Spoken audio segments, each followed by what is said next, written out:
अस्सलाम वालेकुम। आज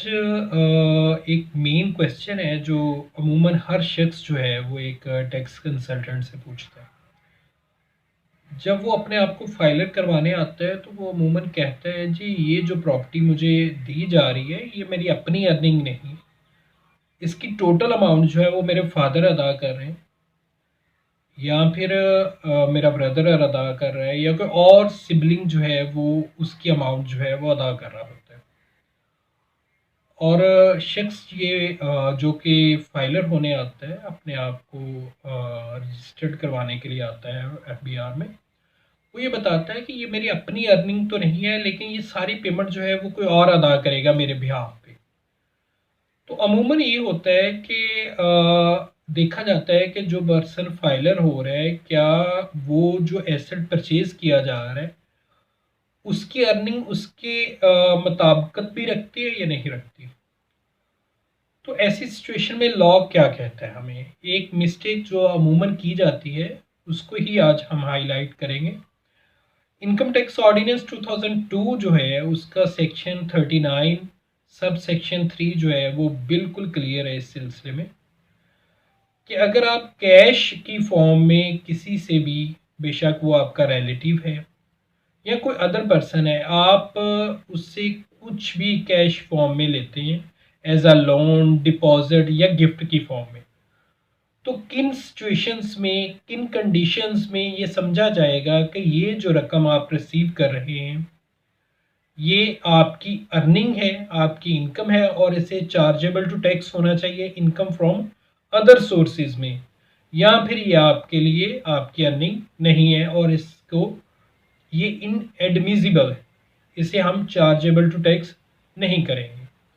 तो कंडीशन ये है कि अगर कोई शख्स लोन ले, एडवांस ले या फिर गिफ्ट ले इन फॉर्म ऑफ कैश, तो अगर वो दो कंडीशन फुलफिल कर जाए, फर्स्ट वन के वो क्रॉस चेक ले जो कि डायरेक्टली उसके बैंक पे ड्रॉ किया जाए,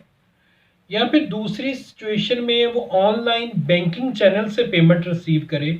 और पेमेंट अदा करने वाला या देने वाला पर्सन जो है वो भी एनटीएन होल्डर हो, तो ऐसी सिचुएशन में कंसीडर किया जाएगा कि ये रकम जो है ये टैक्स चार्जेबल टू टैक्स नहीं है और इस पे किसी किस्म का टैक्स नहीं लगेगा। लेकिन अगर कोई भी शख्स वो रकम रिसीव कर रहा है या गिफ्ट की फॉर्म में ले रहा है और उससे कोई डायरेक्ट एसेट परचेज कर रहा है लेकिन वो थ्रू बैंकिंग चैनल नहीं है या क्रॉस चेक के जरिए नहीं है, तो हर सूरत जो है वो एफबीआर जो है उस पे टैक्स लागू कर देगा और ट्रीट करेगा ये जो इसकी रिसीट है ये चार्जेबल टू टैक्स है और उस शख्स को उस अमाउंट पे टैक्स जो है वो अदा करना पड़ेगा। महकमा जो है वो 138 का एक नोटिस उसे इशू करेगा कि आप हमारे मुताबिक, हमारी जो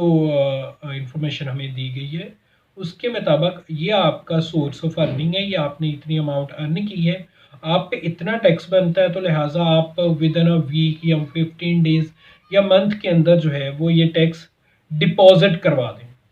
अदरवाइज और मुख्तलिफ तरह की पेनल्टीज हैं जो कि उसे अदा करना पड़ेगा। तो सेक्शन जो है वो कंडीशन आप दोबारा से जहन में रखें, ये स्क्रीन पे आप देख रहे हैं सेक्शन 39 सब सेक्शन 3 जो है इसका, कि वो बता रहा है कि any amount of loan, advance, deposit और gift received from a person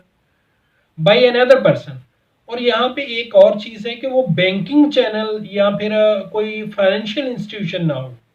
अगर तो फाइनेंशियल इंस्टीट्यूशन से रकम आ रही है, लोन लिया जा रहा है या कैश है या फिर कोई बैंकिंग चैनल से सॉरी, तो फिर ये तमाम कंडीशंस को फुलफिल करना ज़रूरी नहीं, फिर वो चार्जेबल टू टैक्स नहीं कंसीडर की जाएगी जो आपकी रिसीट होगी। लेकिन अगर वो बैंकिंग चैनल से नहीं है, कोई फाइनेंशियल इंस्टीट्यूशन से नहीं है और आप कि वो दो कंडीशंस जो हैं वो फुलफिल नहीं हो रही कि क्रॉस चेक वाली और बैंकिंग चैनल वाली, और जो पर्सन आपको दे रहा है अमाउंट वो एनटीएन होल्डर भी नहीं है, तो ऐसी सिचुएशन में वो अमाउंट जो आप रिसीव कर रहे हैं वो चार्जेबल टू टैक्स होगी। उसे कंसीडर किया जाएगा कि ये सोर्स ऑफ अदर इनकम है और उस पे टैक्स अदा करना पड़ेगा। बस आपने ज़हन में रखना है कि आप अगर अपने फादर, रिलेटिव या सिबलिंग से कोई भी अमाउंट लें, तो आपने फर्स्ट प्रायोरिटी देनी है कि वो पर्सन जो आपको रकम दे रहा है, वो एनटीएन होल्डर हो और वो आपको थ्रू बैंकिंग चैनल या क्रॉस चेक के ज़रिए अमाउंट दे। फिर वो आप अपने अकाउंट से निकलवा के जो भी प्रॉपर्टी परचेज़ कर रहे हैं, उसकी अदायगी कर दें। तो ऐसी सिचुएशन में आप बेशक अनलिमिटेड अमाउंट कोई भी अमाउंट आप रिसीव कर रहे हैं, वो टैक्सेबल नहीं होगी। शुक्रिया।